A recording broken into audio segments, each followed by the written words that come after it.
नमस्कार मंडळी, आईच्या पाहुणचारमध्ये मी आपलं स्वागत करते. मंडळी, नाश्त्यासाठी नेहमी तेच पदार्थ करून आणि ते खाऊनही कंटाळा येतो ना. चला तर मग आज नाश्त्यासाठी एक चटपटीत कॉर्न पोटॅटो बॉल्स कसे करायचे ते पाहू. हा पदार्थ मुलांच्या डब्यासाठीही झटपट बनतो.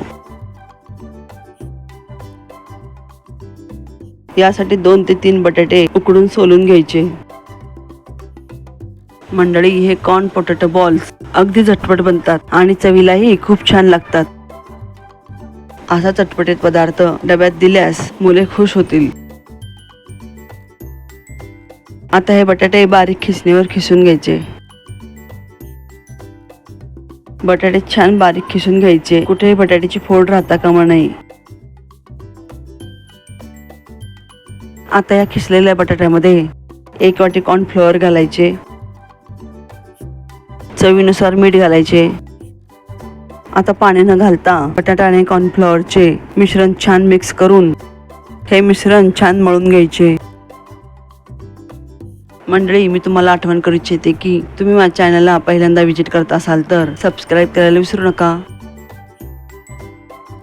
माझ्या येणाऱ्या पुढील रेसिपी पाहण्यासाठी नोटिफिकेशन बॉक्सवर क्लिक करा, जेणेकरून माझ्या रेसिपी तुमच्यापर्यंत पहिल्यांदा पोहोचतील.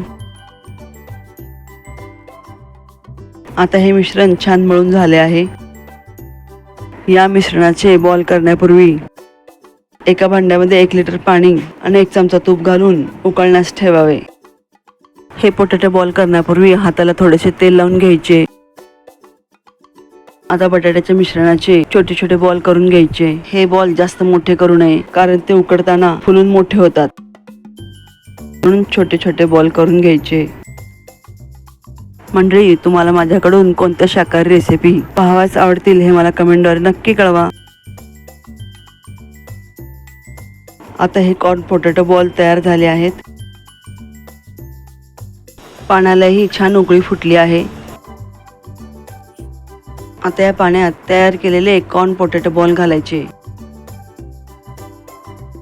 मंडळी, हे उकळत्या पाण्यात टाकलेले पोटॅटो बॉल प्रथम पाण्याच्या तळास राहतात, पण ते जसजसे शिजतील तसे ते पाण्यावर तरंगायला लागतात.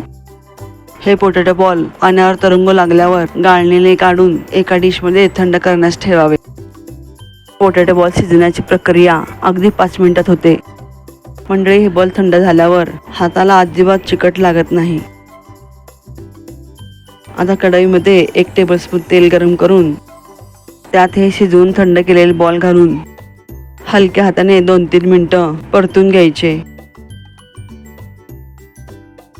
आता यामध्ये 1 चमचा चिली फ्लेक्स,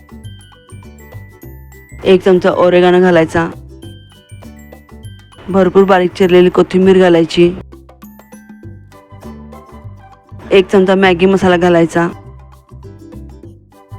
2 चमचे पांढरे तीळ घालायचे. अर्धा चमचा चाट मसाला घालायचा. 1 चमचा लाल मिरची पावडर घालायची. चवीपुरते मीठ घालायचे. पोटॅटो बॉलचे पीठ मळताना त्यामध्ये मीठ घातलेले आहे, हे लक्षात ठेवून मीठ घालायचे. आता हे मिश्रण छान खमंग परतून घ्यायचे. आपला हा खमंग चटपटीत मुलांच्या डब्याचा खाऊ आणि वेगळा असा नाश्ता तयार आहे. मंडळी, तुम्हाला खमंग चटपटीत पोटॅटो बॉलची रेसिपी आवडल्यास लाईक, शेअर, कमेंट आणि सबस्क्राईब करायला विसरू नका. अशाच नवनवीन रेसिपी पाहण्यासाठी पुन्हा भेटू. तोपर्यंत मस्त खा आणि स्वस्त रहा. धन्यवाद.